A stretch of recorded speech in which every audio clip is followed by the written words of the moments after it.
to everybody who's come here, and to all the partners. I think from my side, first of all, as just a person who's coming in and who's very passionate about healthcare and helping others, this is very inspirational to hear about the history. But I also relate so much to the frustrations of being in an elimination phase, but not knowing exactly how to get it down to zero.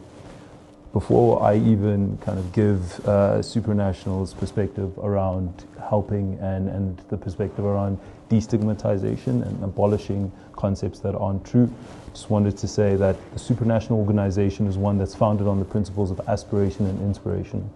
The pageant world tends to be seen as people who might be seen as superficial, might be about somebody's appearance or somebody wanting to get acclaim. And this particular organization is very much centered around people who are trying to make their communities better. And by doing so, they're inspirational people, but they also make you aspirational. So they want you to try be like them. So they make you actually get up and do something about it. I come from very humble beginnings. I come from, my father passed away when I was very young. My mother raised me, my brother and my sister, as well as others within the community, because she was the first person to go to varsity. She became a teacher and then a headmistress. So she was all about education. I come with that passion. I come with that understanding that it's not what you have, but it's the will and the ability to go out and do good work. So I went from the farm areas where we'd herd cows, walk barefoot, to now we live in a bit more of a suburban space, and I've been able to see some of the most important people within my country and in other countries. But I also understand that's all as a result of having somebody who had a strong will and knew that she wanted to do better for her family. And I think that's why my brother, who's older than me, is also a doctor. I'm one because I want to go out and affect change as best as I can. It's easier said than done a lot of the times, but I think when you go and speak to the right people, you hopefully are able to affect change.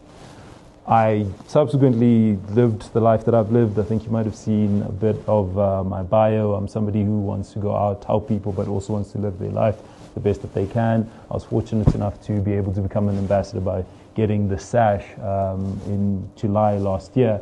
And I think as a supranational organization, what we want to do is we want to hone into the idea that you have great people who get all of these eyeballs. We live in social media times. People want to see them doing things. And it's great that they get attention, but that attention must be redirected to things that affect the communities that they go to.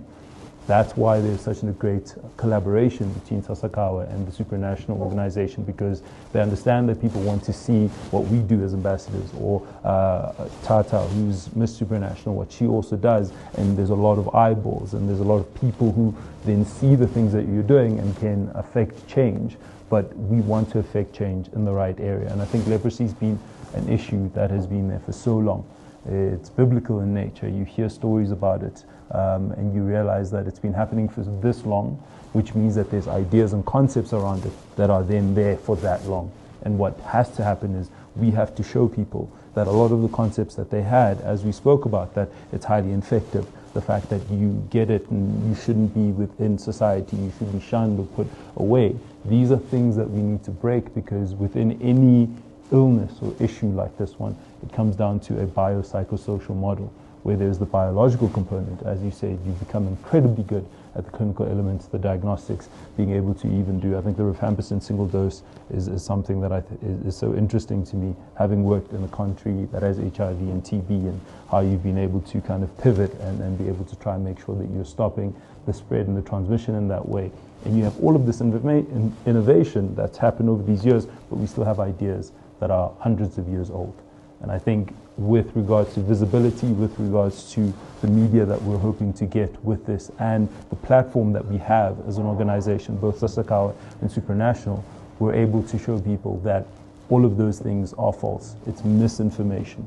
And sometimes you have to almost put a bit of sweetness with the medicine.